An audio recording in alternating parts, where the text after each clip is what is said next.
اللهم إني أسألك علما نافعا.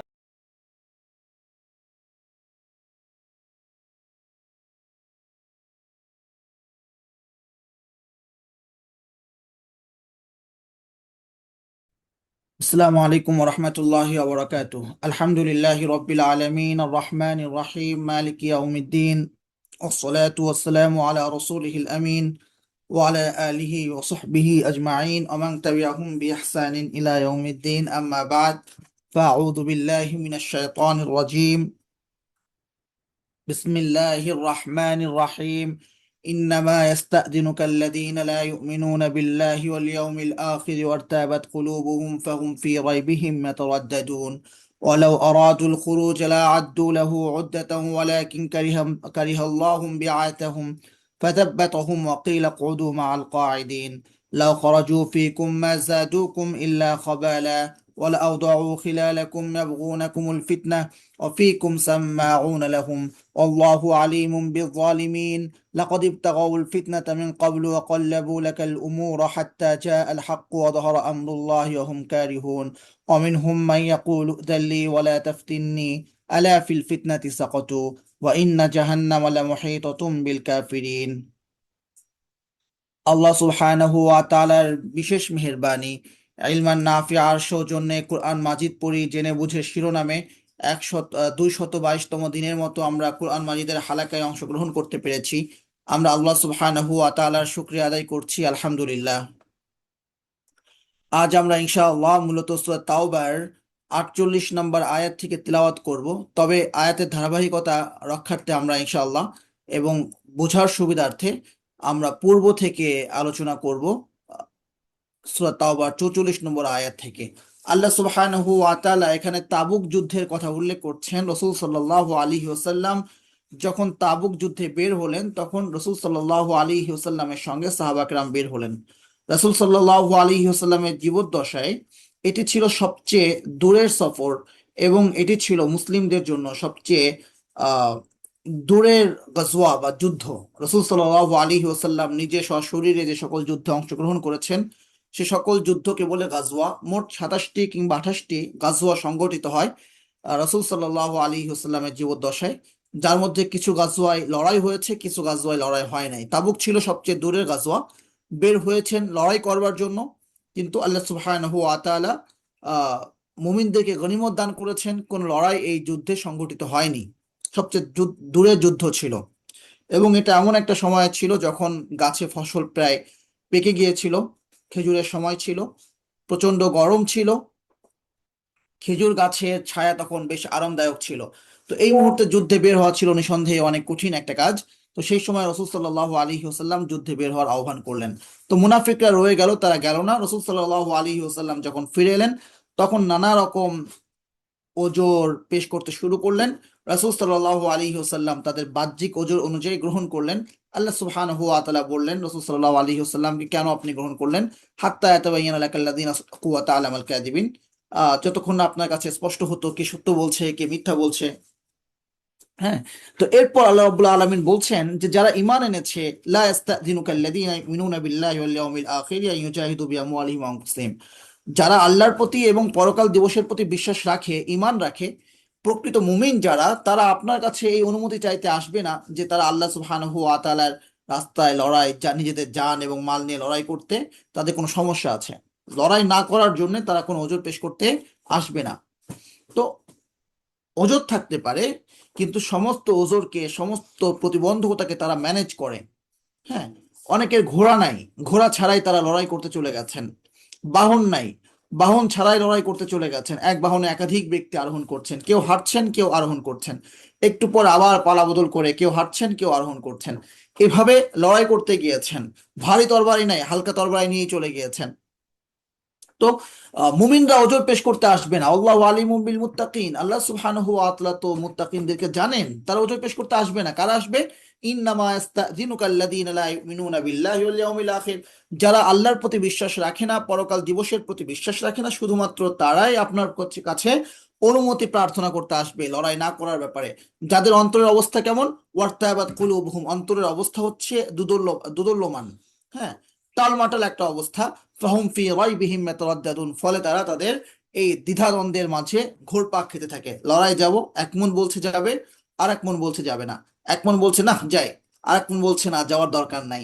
এরকম তারা দ্বিধার মাঝে ঘুরপাক খেতে থাকে।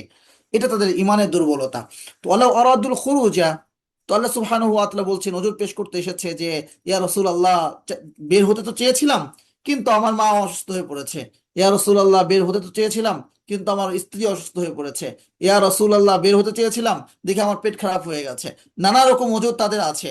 তাহলে আল্লাহ সুবহানাহু ওয়া তাআলা বলছেন, প্রকৃত অর্থে ইলা আরাদুল খুরুজ, তারা বের হতে চাইতো, লা আদ্দু লাহু উদ্দাতান, তারা এর জন্য প্রস্তুতি গ্রহণ করত। ওয়ালাকিন কারিহাল্লাহুম বিআতাহুম, কিন্তু প্রকৃত অবস্থা হচ্ছে যে আল্লাহ সুবহানাহু ওয়া তাআলা তাদের বের হওয়াকে অপছন্দ করেছেন। ফাতাব্বাতাহুম, ফলে তাদেরকে জমিয়ে দিয়েছেন। ওয়াকিলা, আর ফয়সালা হয়েছে, ও কদু মাআল কায়দিন, যারা বসে থাকে তাদের সঙ্গে তোমরাও বসে থাকো।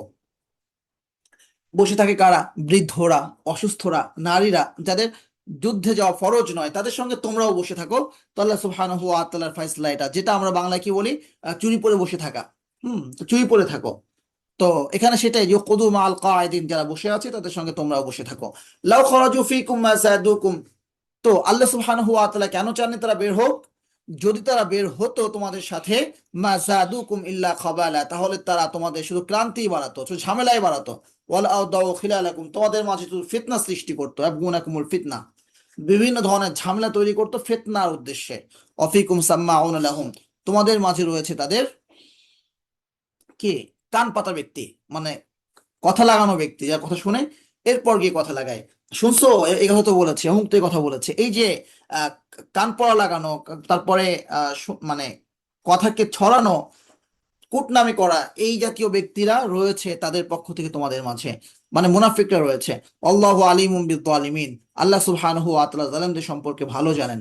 তো এই জাতীয় ব্যক্তিরা সবসময় ফিতনা সৃষ্টি করে, তাই তাদের থাকার চেয়ে না থাকাই অধিক নিরাপদ। দূরের সফর, তা আল্লাহ সুবহানাহু ওয়া তাআলা তোমাদের নিরাপত্তার জন্য চান নাই যে তারা তোমাদের সঙ্গে যুক্ত থাকুক।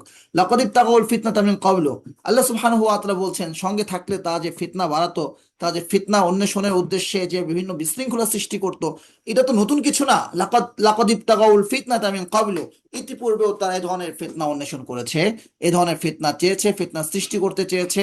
ওয়াকাল্লাবু লাকাল উমুরা, এবং তোমার বিরুদ্ধে নানা ষড়যন্ত্র করেছে। হাত্তা জা আল হাক্কু, অবশেষে আল্লাহ যতক্ষণ, তারপরেও আল্লাহ সুবহানাহু ওয়া তাআলার পক্ষ থেকে যে সত্য আসার তা এসেছে। অযহরা আমরুল্লাহি, এবং আল্লাহ সুবহানাহু ওয়া তাআলার ফয়সালা সুপ্রতিষ্ঠিত হয়েছে।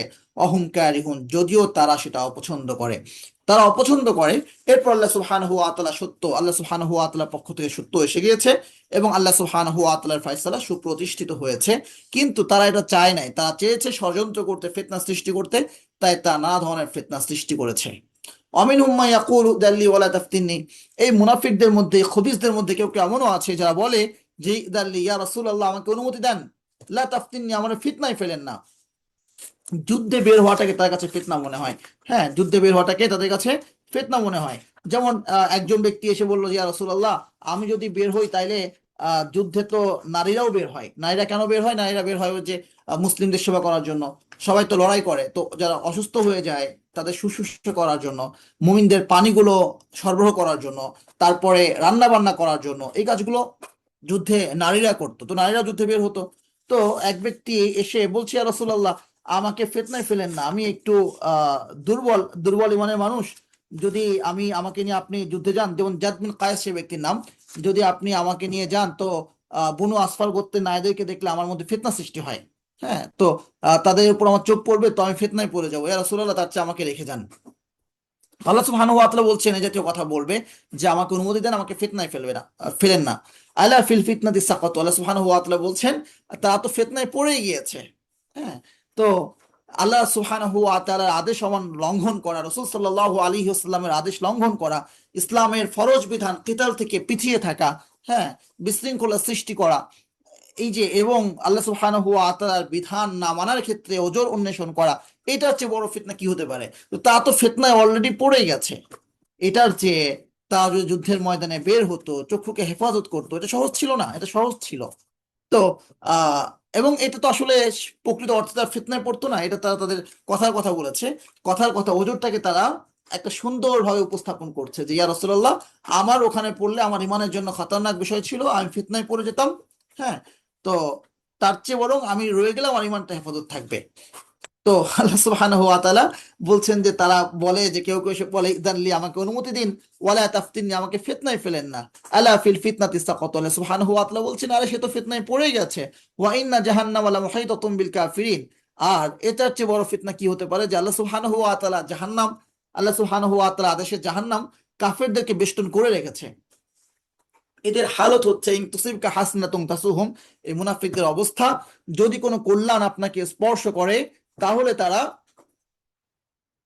ইন তুসিবকা হাসানাতুন তাসুহুম, এটা তাদেরকে কষ্ট দেয়। ওয়াইন তুসিবকা মুসিবাতুন, আর যদি কোনো মুসিবত আপনাকে স্পর্শ করে, যেমন আহ কোনো লড়াইয়ের ময়দানে কিছু মুসলিম বেশি শহীদ হয়ে গেল, হ্যাঁ, মালের কিছু অধিক ক্ষতি হলো, সফরটা দূরে হওয়ার কারণে একটু বেশি কষ্ট হলো, একটু ক্লান্তি আসলো, কিংবা কেউ কেউ জখম হলো। তো এই যে যদি কোনো ধরনের দেখে যে অনিষ্ট আপনাকে স্পর্শ করেছে, আপনাদেরকে স্পর্শ করেছে, তাহলে তারা বলে কদ আখাযনা আমরানা মিন ক্বাবলু, আমরা পূর্বেই আমরা সতর্ক হয়ে গিয়েছি, ওয়া তাওয়াল্লাউ ওয়া হুম ফারিহুন, এবং খুশি হয়ে তারা ফিরে যায়, নিজেদেরকে খুব বুদ্ধিমান মনে করে যে আমরা থাকি নাই বাবারে, বেঁচে গেছি, সঙ্গে থাকলে আমরাও আক্রান্ত হতাম। তো আল্লাহ সুবহানাহু ওয়া তাআলা বলছেন ইন তুসিবকা হাসনাতুন তাসুহুম, যদি তোমাকে কোনো কল্যাণ স্পর্শ করে, এটা তাদেরকে কষ্ট দেয়, বিজয়, গনিমত, হ্যাঁ, এটা তাদেরকে কষ্ট দেয়। আর যদি কোনো বিপদ তোমাকে আক্রান্ত করে, তাহলে তারা মানে গর্ব করে আনন্দে উদ্বেলিত হয়ে তারা বলতে থাকে যখন আখাযনা আমরানা মিন ক্বাবলু, আমরা পূর্বেই সতর্ক হয়েছি, হ্যাঁ, আমরা আমাদের বিষয়টা বুঝে নিয়েছি, ওয়া তাওয়াল্লাউ ওয়া হুম ফারিহুন, এই ধরনের কথা বলতে বলতে খুশি হয়ে তারা ফিরে যায়। আল্লাহ সুবহানাহু ওয়া তাআলা বলছেন কুল, হে নবী আপনি বলে দিন, লা ইউসিবানা ইল্লা মা কাতাবাল্লাহু লানা, আল্লাহ সুবহানাহু ওয়া তাআলা আমাদের জন্য যা লিখে রেখেছেন সেটাই আমাদেরকে স্পর্শ করে, তাছাড়া কোনো কিছু আমাদেরকে স্পর্শ কিছুতেই করবে না। লা ইউসিবানা, কিছুতেই আমাদেরকে স্পর্শ করবে না, ইল্লা মা কাতাবাল্লাহু লানা, আল্লাহ সুবহানাহু ওয়া তাআলা আমাদের জন্য যা লিখে রেখেছেন সেটা ছাড়া ভিন্ন কিছু। হুয়া মাওলানা, তিনি আমাদের অভিভাবক, ওয়া আলাল্লাহি ফালিয়াতাওয়াক্কালিল মুমিনুন, আর মুমিনরা যেন শুধুমাত্র আল্লাহ সুবহানাহু ওয়া তাআলার উপরেই ভরসা করে। তো এখানে একটা ব্যাপার স্পষ্ট হয়ে গেল যে মুমিনদের সর্বক্ষেত্রে আল্লাহ সুবহানাহু ওয়া তাআলার উপরে ভরসা করা উচিত, এবং আল্লাহ সুবহানাহু ওয়া তাআলার উপর ভরসা করে আল্লাহ সুবহানাহু ওয়া তাআলার যে বিধান, সে বিধান দ্বিধাহীন চিত্তে মেনে নেওয়া উচিত। আহ, বাহ্যিক ফলাফল কি হবে কি কি হবে না এটা মুমিনের বিষয় নয়, সে আল্লাহ সুবহানাহু ওয়া তাআলার উপর ভরসা করে সে ঝাঁপিয়ে পড়বে। বাহ্যিকভাবে মনে হচ্ছে যে আমার কোনো চাকরি হচ্ছে না, কোনো বাকরি হচ্ছে না, কোনো উপায় নাই, তো আমি ব্যাংকের একটা চাকরি পেয়েছি, ঢুকে যাই না। আমার কোনো চাকরি নাই, কোনো বাকরি নাই, পুলিশের একটা চাকরি পেয়েছি, আমি ঢুকে যাই না। হ্যাঁ, তো যে হারাম যে চাকরিগুলো আছে, হারাম যে চাকরিগুলো আছে, পুলিশের চাকরি করাই তো হারাম, কারণ কুফর একটা ব্যাপার সুস্পষ্ট, যেটা কুফর, কুফর তো কুফর, কুফর গ্রহণ করার সুযোগ নাই, কুফরকে সহযোগিতা করবার সুযোগ নাই। আল্লাহ সুবহানাহু ওয়া তাআলা সূরা ইউসুফের মধ্যে বলছেন, মানে কথাগুলো বারবার বলতে হয়, বারবার বলতে হয়, মানে এই বিষয়গুলো আমাদের মাঝে এমন হয়ে গিয়েছে যে আমাদের কেন জানি বুঝে আসতে চায় না এই ব্যাপারগুলো, এই সত্য বিষয়গুলো। যে আল্লাহ সুবহানাহু ওয়া তাআলা সূরা ইউসুফের মধ্যে বলছেন ইল হুকমু ইল্লা লিল্লাহ, বিধান, হ্যাঁ, ফয়সালা শুধুমাত্র আল্লাহর, আমারও আল্লাহ তাবুদু ইল্লা ইয়া, সে আল্লাহ আদেশ করছেন যে আল্লাহ সুবহানাহু ওয়া তাআলা ছাড়া তোমরা আর কারো ইবাদত করবে না। তো এক আল্লাহ সুবহানাহু ওয়া তাআলা ইবাদত করতে হবে, তার আগে আল্লাহ সুবহানাহু ওয়া তাআলা বলছেন যে বিধান শুধুমাত্র কার, আল্লাহ সুবহানাহু ওয়া তাআলার বিধান, আইন, হ্যাঁ, ফায়সালা শুধুমাত্র কার, আল্লাহ সুবহানাহু ওয়া তাআলার। এরপর আল্লাহ বলছেন শুধুমাত্র তার ইবাদত করবে। তো আমরা কি করেছি, আমরা কি করেছি, আমরা আল্লাহ সুবহানাহু ওয়া তাআলাকে সিজদা দিচ্ছি, কিন্তু বিধান যে আল্লাহ সুবহানাহু ওয়া তাআলা সেটা মানছি না। আল্লাহ কি বলছেন, বিধান শুধুমাত্র আল্লাহর, আমার তিনি আদেশ করেছেন আল্লাহ তাবুদু ইল্লা ইয়া, যে তাকে ছাড়া আর কারো ইবাদত করবে না, যালিকা দ্বীনুল কাইয়িম, এটাই হচ্ছে কাইয়িম, সঠিক এবং নির্ভুল, সরল দিন, সুস্পষ্ট দিন। তো এটাই সুস্পষ্ট দিন, যেখানে বিধান হবে আল্লাহর, ইবাদত হবে আল্লাহর, শুধু ইবাদত আল্লাহর, বিধান আল্লাহর নয়, চলবে না। হ্যাঁ, তো আল্লাহ সুবহানাহু ওয়া তাআলার বিধান মানতে হবে।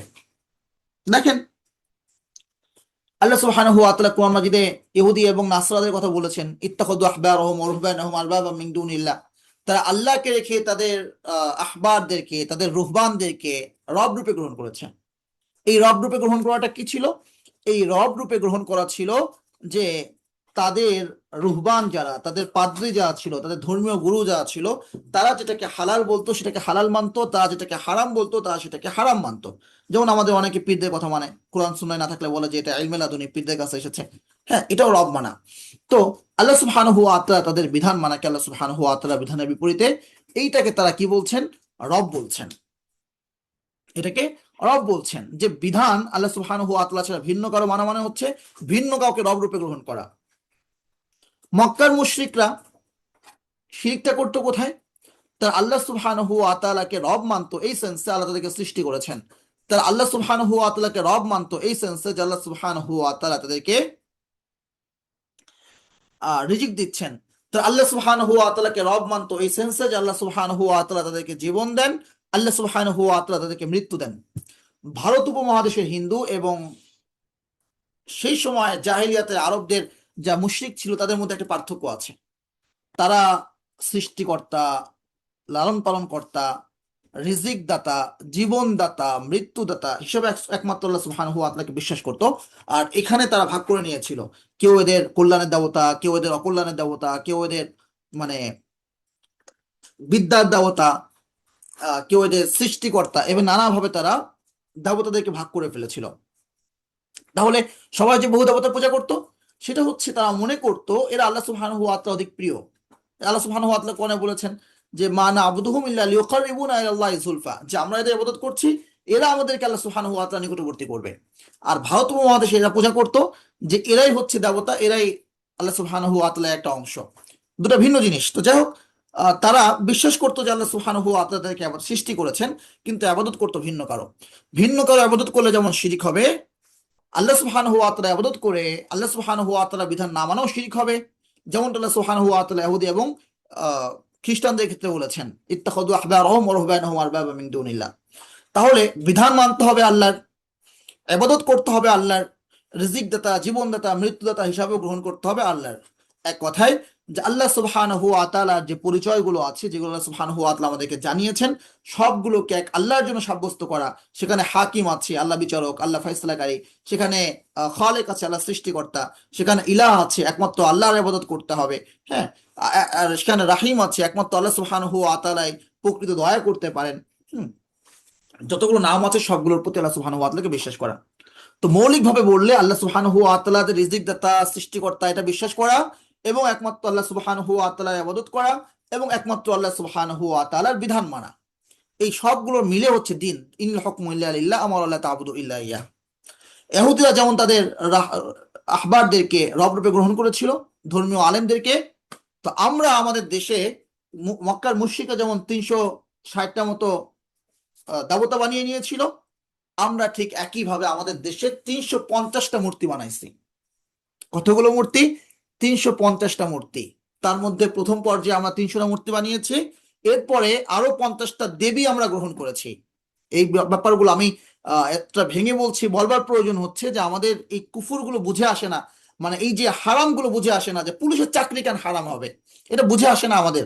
হ্যাঁ, তো আমরা কি করেছি? প্রথমে 300 জন দেবতা গ্রহণ করেছি সারা দেশে। আমরা বলেছি যে আমরা নামাজ পড়বো, আমরা মসজিদে যাব, আমরা দিন মানবো, সব ঠিক আছে, কিন্তু আল্লাহ সুবহানাহু ওয়া তাআলার বিধান এই জমিনে চলবে না। তাহলে কার বিধান চলবে? জনগণের শাসন চলবে, কারণ এটা গণতন্ত্রের রাষ্ট্র। গণতন্ত্রের রাষ্ট্র জনগণের শাসন চলতে হলে সারা দেশে যদি 30 কোটি জনতা থাকে, 30 কোটি চেয়ার তো সংসদ দেওয়া সম্ভব না। ঠিক আছে, এটাকে 30টা ভাগ করো। 30টা ভাগে ভাগ করা হলো, 30টা ভাগ থেকে একজন করে ব্যক্তিকে দেবতাকে আনা হলো। সেই দেবতারা মিলে এই 300 জন দেবতা হলো। এই 300 জন দেবতা বললো যে না, আমাদের আরো কিছু দেবী লাগবে। হ্যাঁ, সংরক্ষিত মহিলা আসন আরো 50টা, আর আমাদের আরো কিছু দেবী লাগবে। তারা আরো 50 জন দেবী গ্রহণ করলো। টোটাল হলো কত? 350টা দেবী, দেবতা, দেব দেবী। এই 350 জন মিলে তারা একটা বিধান প্রণয়ন করছে। এটা হচ্ছে সংবিধান। এই সংবিধানের আলোকে আহ এরা হচ্ছে লেজিসলেটিভ বডি, আইন প্রণয়নকারী। এরা আইন প্রণয়ন করছে, তারপরে কোর্ট, বিচার ব্যবস্থাপনা, এই আইন অনুযায়ী তারা বিচার কার্য পরিচালনা করছে এবং পুলিশ প্রশাসন তারা হচ্ছে বাস্তবায়ন করছে। তো যাই হোক, এই সমস্ত কুফরি সিস্টেমকে তারা একটা নিরাপত্তা দিচ্ছে এবং এখানে অন্যান্য মন্ত্রণালয়ও এখানে সম্পৃক্ত আছে, যারা সে আইনগুলোকে, সে পলিসিগুলোকে যারা বাস্তবায়ন করছে, মন্ত্রণালয়গুলো বাস্তবায়ন করছে, পুলিশ প্রশাসন সেটাকে নিরাপত্তা দিচ্ছে। এক কথায় পুরো সিস্টেমটা একটা কুফরি সিস্টেম। তো এই কুফরি সিস্টেমকে যারা বাস্তবায়ন করছে, এই কাজটাকে তো আপনি কুফরি বলবেন, এটাকে হারাম বলতে হবে, বলতে বাধ্য আমরা। হ্যাঁ, আল্লাহ সুবহানাহু ওয়া তাআলার যে বিধান সেটা তো আমরা বলতে বাধ্য। এখন এরপর কে মানবে কি কে মানবে না, এটা সবার ব্যক্তিগত ব্যাপার। যদি এই কুফরি সিস্টেমকে বাস্তবায়ন করা কুফরি না হয়, যদি এটা যদি হারাম না হয়, তাহলে পৃথিবীতে হারাম আর কি আছে আমাকে বলেন, যে অমুক জিনিসটা হারাম। যদি কুফরি বিধানকে বাস্তবায়ন করাটা হারাম না হয়, তাহলে আর কোন জিনিসটা হারাম? আল্লাহ সুবহানাহু ওয়া তাআলা তো আল্লাহ এত দুর্বল না যে তার বান্দাকে রিজিক দেওয়ার জন্য তিনি বাধ্য যে না, আমার বান্দা হারাম পন্থা গ্রহণ করলে আমি শুধুমাত্র তাকে রিজিক দিব।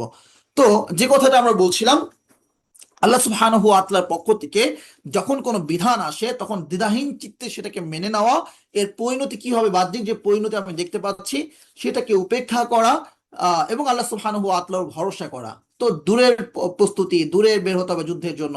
আল্লাহ বলছেন যে তুমি বলে দাও, লা ইউসিবানা ইল্লা মা কাতাবাল্লাহু লানা, আল্লাহ যা লিখে রেখেছেন সেটাই হবে, সেটা ছাড়া ভিন্ন কিছু আমাদেরকে স্পর্শ করবে না। সেটা শাহাদাত হতে পারে, সেটা জখম হতে পারে, সেটা আবার দেশে ফিরে আসা হতে পারে, সেটা ফিরে আসা নাও হতে পারে। হ্যাঁ, সেটা গনিমত লাভ হতে পারে, সে যাই হোক না কেন, আল্লাহ যা লিখে রেখেছেন সেটাই আমরা পাবো। ও আলাল্লাহি ফালিয়াতাওয়াক্কালিল মুমিনুন, মুমিনরা যেন শুধুমাত্র আল্লাহ সুবহানাহু ওয়া তাআলার উপরই ভরসা করে।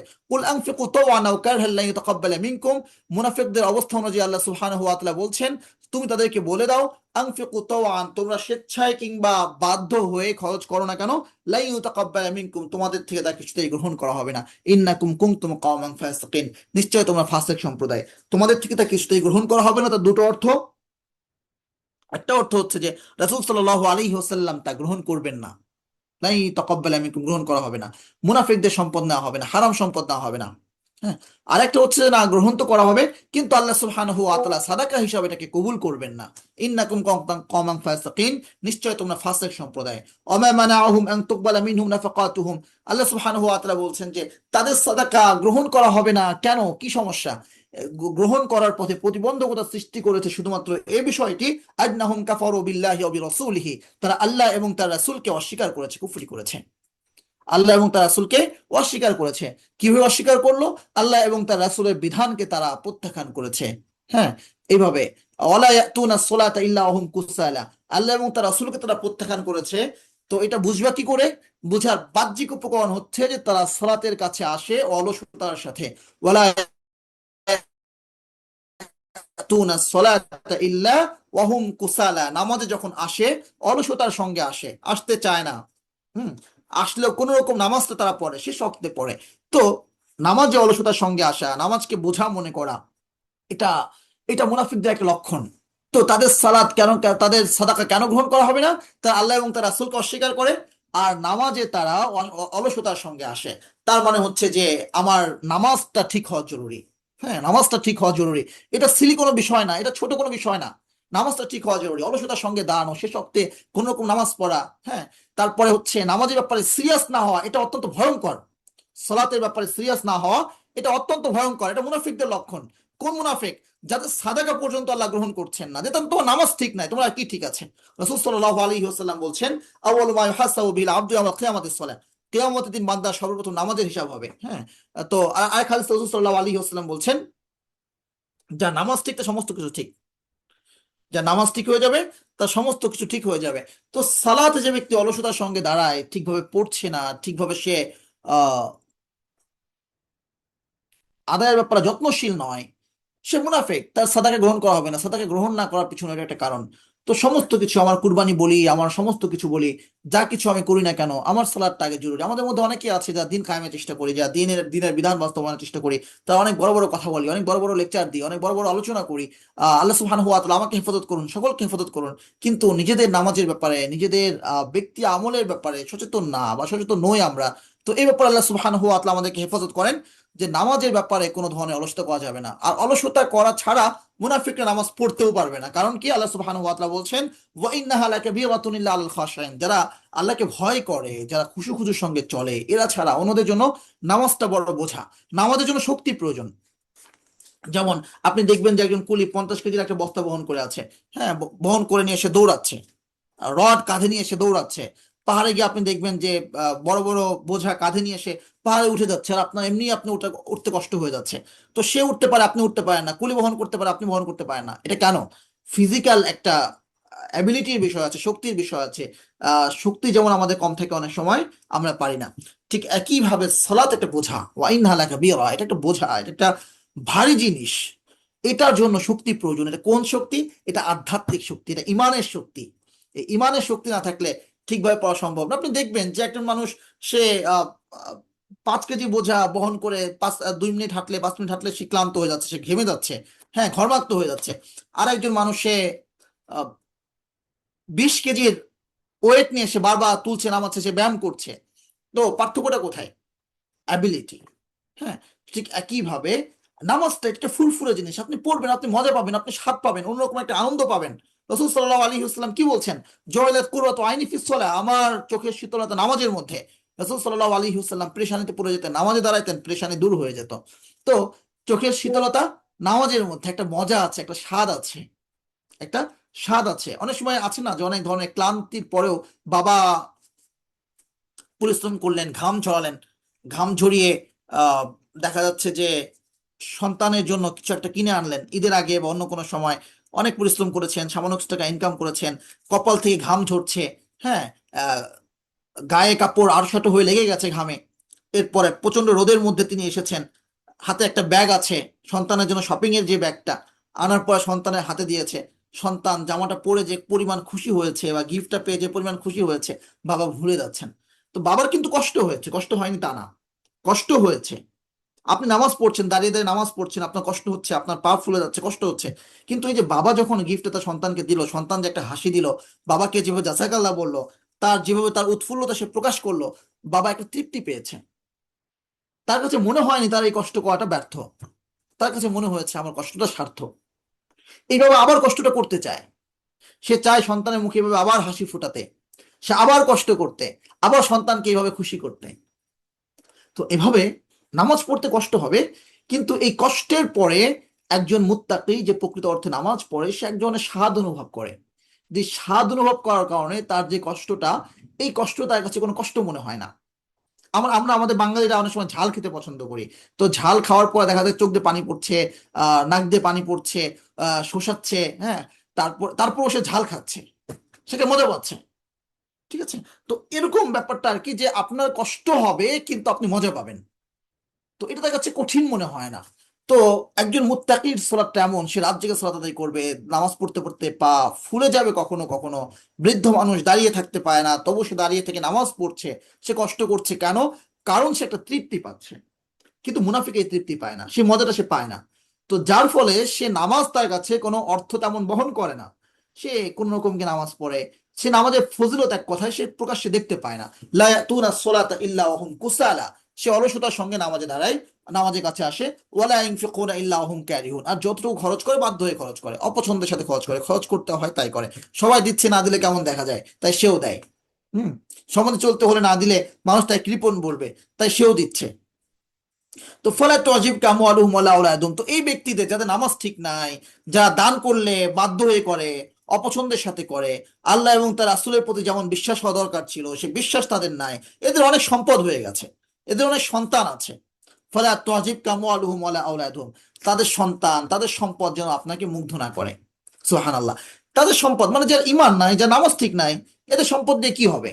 এই সম্পদগুলো, তাদের সম্পদ যেন আপনাকে মুগ্ধ না করে, তাদের সন্তান সন্ততিও যেন আপনাকে মুগ্ধ না করে। সুবহানাল্লাহ। তখন তো সবার রুচিটা এমন ছিল, বা এমন রুচিটা এমনই থাকা উচিত, অধিক সন্তান, মাশাআল্লাহ, একটা সুখী পরিবার, 4-5 জন সন্তান, ঘরে অনেক সন্তান আছে, 6-7 জন সন্তান, একটা সুখী পরিবার। একটা সুখী পরিবার মানে হচ্ছে পরিবারটা একটু বড় হবে, সন্তান সন্ততি থাকবে, প্রত্যেকটা সন্তান পিতামাতা স্বতন্ত্র চক্ষু শীতলতা, হ্যাঁ, স্বতন্ত্র নিয়ামত, আল্লাহ সুবহানাহু ওয়া তাআলা স্বতন্ত্র দান। আল্লাহ আপনাকে 5টা বাড়ি দিয়েছে, তো বাড়ি থেকে একজন সন্তান কি বেশি দামি না? অবশ্যই বেশি দামি। হ্যাঁ, তো একটা সন্তানের সুস্থতার জন্য, একটা সন্তানের ভালো থাকার জন্য, বাবার যদি 10টা বাড়ি থাকে, তার চিকিৎসার জন্য সে 10টা বাড়িও বিক্রি করতে প্রস্তুত। তার মানে কি 10টা বাড়ি থেকে একটা সন্তান অনেক বেশি মূল্যবান, অনেক বেশি দামি। হ্যাঁ, তো আহ 10টা সন্তান আছে, 5টা সন্তান আছে, কিছু সম্পদ আছে, তো অনেক নিয়ামত তার আছে। তো অধিক সম্পদ এটা একটা, অধিক সন্তান এটা একটা নিয়ামত ছিল। অধিক সন্তান মানুষের স্বতন্ত্র রকম প্রত্যাশা ছিল। তার অনেক সন্তান, তো রুচিটা কিভাবে নষ্ট হয়ে গেছে দেখেন। আমরা কোরআন থেকে কত দূরে সরে গেছি, যে এখন আমাদের কাছে অধিক সন্তানটাকে মনে হয় একটা বোঝা। হ্যাঁ, এটা মনে হয় পশ্চাৎপদতা। হুম, এক সন্তান হবে, দুই সন্তান হবে, এটা আমাদের কাছে এখন মনে হচ্ছে একটা সুখী পরিবারের লক্ষণ। না, এটা সুখী পরিবারের লক্ষণ না, তো এটা সুখী পরিবারের লক্ষণ হইতে পারে না যে দুই সন্তানের বেশি না, এক সন্তান দুই সন্তান, এটা সুখী পরিবারের কোনো লক্ষণ হইতে পারে না। তো ওয়ালা আউলাদুহুম, তো তাদের সন্তান তাদের সম্পদ যেন তোমাদেরকে মুগ্ধ না করে। হুম, তো সম্পদ মুগ্ধ হওয়ার মতো একটা জিনিস, কিন্তু এটা আমাদের কাছে মনে হয়েছে অধিক সন্তান ধর এটাকে একটা ফিতনা। ইন্নামা ইউরিদুল্লাহু লিয়াযিবাহুম বিহা ফিল হায়াতিদ দুনিয়া। তো কেন মুগ্ধ না করে? কারণ আল্লাহ সুবহানাহু ওয়া তাআলা চেয়েছেন তাদেরকে এগুলো দিয়ে দুনিয়াতেই পরীক্ষা নিতে, দুনিয়াতে আযাব দিতে। সন্তান আছে অনেক কিন্তু কথা শোনে না, সম্পদ আছে কিন্তু সম্পদ কাজে আসে না। হ্যাঁ, তারপরে কি দুনিয়াতে এগুলো আযাব দেবেন কিভাবে? সম্পদ সঞ্চয়ের জন্য, সম্পদ উপার্জনের জন্য তাদের যে পরিশ্রম, এটা স্বতন্ত্র একটা শাস্তি। সম্পদ, সম্পদ কেন? সুখে থাকার জন্য। তো রাত থেকে দিন, দিন থেকে রাত অক্লান্ত পরিশ্রম করছে, সন্তান পরিবার স্ত্রী সমস্ত কিছু রেখে বিদেশে পাড়ি দিয়ে আছে। কেন? সম্পদ লাগবে, সম্পদ লাগবে। তো সম্পদ আসছে, এই সম্পদও তার কোনো কাজে দিচ্ছে না, সন্তানও তার কোনো কাজে দিচ্ছে না। কদিন আগে নিউজ পড়লাম, চট্টগ্রামে একজন প্রবাসী দেশে ফিরেছেন, স্ত্রীর সঙ্গে মনোমালিন্য, স্ত্রী তাকে তার বাড়ি থেকে বের করে দিয়েছেন। যেই প্রবাসী তার সমস্ত সম্পদকে স্ত্রী পরিজন থেকে দূরে থেকে, সন্তান থেকে দূরে থেকে সমস্ত কিছু উপার্জন করে একটু একটু করে দেশে পাঠিয়েছে, তিলে তিলে ঘর নির্মাণ করা হয়েছে, দেশে ফেরার পরে সেই স্ত্রী তাকে ঘর থেকে বের করে দিয়েছে। তো যাই হোক, সেটা একটা পর্যায়ে গিয়ে কোনো রকম মীমাংসা হয়েছে। এরপর সেই স্বামী মারা গিয়েছে, এটা সাধারণ একটা মৃত্যু হিসাবে ধরে নেওয়া হয়েছে।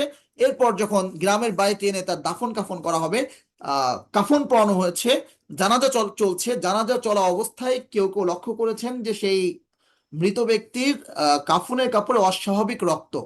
এটা দেখার পরে তারা পুলিশকে জানিয়েছে এবং দাফন সেখানে বিলম্বিত করা হয়েছে। সেটা এরপর আবার হসপিটালে নিয়ে যাওয়া হয়েছে লাশকে। তো যে কথা বলা উদ্দেশ্য সেটা হচ্ছে যে আহ, প্রবাস জীবনে সে থেকেছে, সম্পদ পাঠিয়েছে, সম্পদ আসছে, স্ত্রীর কাছে সেই স্বামীর মূল্য হচ্ছে শুধুমাত্র অর্থ। কিন্তু এটা আসলে ইসলামিক লাইফ স্টাইল এমন হওয়া উচিত না, যে পরিবার থেকে দূরে থাকবে, সন্তান থেকে দূরে থাকবে। তো যেটা বলতে চাচ্ছিলাম, এই সম্পদ একটা পরীক্ষা, সম্পদের জন্য সে সমস্ত নাজ নেয়ামত ছেড়ে দিয়েছে, এটা একটা পরীক্ষা। এটা আল্লাহ সুবহানাহু ওয়া তাআলার পক্ষ থেকে একটা স্বতন্ত্র আযাব। সকাল থেকে সন্ধ্যা পর্যন্ত সে পরিশ্রম করছে, সম্পদ অর্জন করছে, এরপরে সে মহিষের মতো একটা ঘুম দিচ্ছে, সকালে উঠে আবার সে ছুটছে।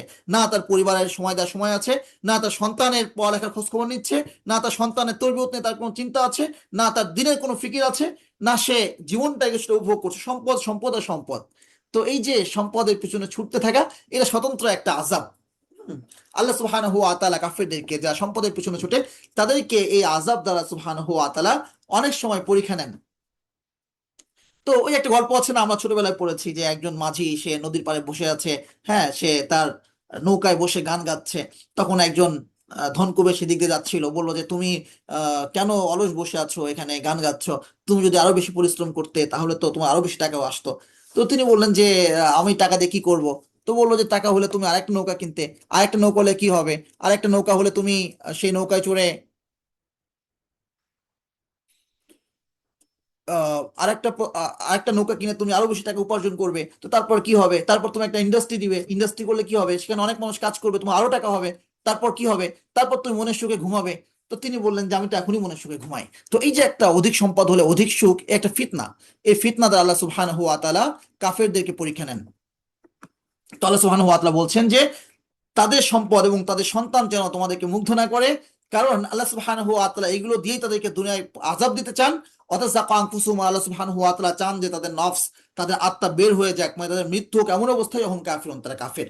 তো এর চেয়ে বড় লাঞ্ছনা, এর চেয়ে বড় শাস্তি কি হইতে পারে, যে কাফের অবস্থায় তারা মৃত্যুবরণ করে চিরদিনের দুঃখ, চিরদিনের কষ্টের মধ্যে তা দাখিল হচ্ছে। ওয়াহলিফুনা বিল্লাহি ইন্নাহু লামিনকুম, তারা আল্লাহর নামে কসম করে বলে যে নিশ্চয় তারা তোমাদের অন্তর্ভুক্ত, মানে তারা মুমিন, তারা তোমাদের দলভুক্ত। আল্লাহ সুবহানাহু ওয়া তাআলা বলছেন ওয়া হুম মিনকুম, কিন্তু তারা তোমাদের অন্তর্ভুক্ত নয়। ওয়ালাকিন্নাহুম কওমুন ইয়াফরাকুন, কিন্তু এমন সম্প্রদায় যারা তোমাদের থেকে বিচ্ছেদ রাখে, তোমাদের থেকে দূরত্ব বজায় রাখে। লাউ ইয়াজিদুনা মালজাআন আও মাগারাতিন আও মুদখালান লাআল্লাহু ইলাইহি ইয়াজমাহুন, যদি তারা কোনো আশ্রয়স্থল পাইতো, হ্যাঁ, তোমাদের থেকে বেঁচে ভিন্ন কোনো আশ্রয়স্থল পাইতো, যে তোমাদের থেকে দূরে সরে যাবে কোনো একটা জায়গায় গেলে, আও মাগারাতিন কিংবা কোনো গুহা পাইতো, অথবা কোনো সুড়ঙ্গ পেতো, আও মুদখালান কিংবা প্রবেশ করার মতো কোনো জায়গা পাইতো, লাওয়াল্লাহু ইলাইহি ইয়াজমাহুন, তারা ছুটে তারা সেখানে চলে যেত। হ্যাঁ, অমিন হুমা ইয়ালমিজুকা ফি সাদাকাত, মুনাফিকদের কেউ কেউ এমন আছে যারা সাদাকা প্রাপ্তির সময় তোমার সঙ্গে লেগে থাকে, আঠার মতো লেগে থাকে। ফাইন অত মিনহা, যদি তাদেরকে সেখান থেকে কিছু দেওয়া হয়, রদু, তারা সন্তুষ্ট হয়। ওয়াইল্লামি অত মিনহা, আর যদি দেওয়া না হয়, ইদাহুম ইয়াসখাতুন, তারা অসন্তুষ্ট হয়ে পড়ে। ওয়ালাউ আন্নাহুম রদু মা আতাহুমুল্লাহু ওয়া রাসূলুহু, আল্লাহ এবং তার রাসূল তাদেরকে যা দিয়েছেন অথবা যা দেন নাই, এতে যদি তারা সন্তুষ্ট থাকতো, অকলু, এবং তারা বলতো হাসবুনাল্লাহ, আল্লাহ আমাদের জন্য যথেষ্ট, সাইয়ুতিনা আল্লাহু মিন ফাদলিহি, অচিরে আল্লাহ সুবহানাহু ওয়া তাআলা তার অনুগ্রহ থেকে আমাদেরকে দান করবেন, আর রাসূলুহু, এবং তার রাসূল দান করবেন, ইন্না ইলাল্লাহি রাগিবুন, নিশ্চয় আমরা আল্লাহ সুবহানাহু ওয়া তাআলার প্রতি মুখাপেক্ষী, আগ্রহী। তাহলে এটা তাদের জন্য অনেক উত্তম হতো।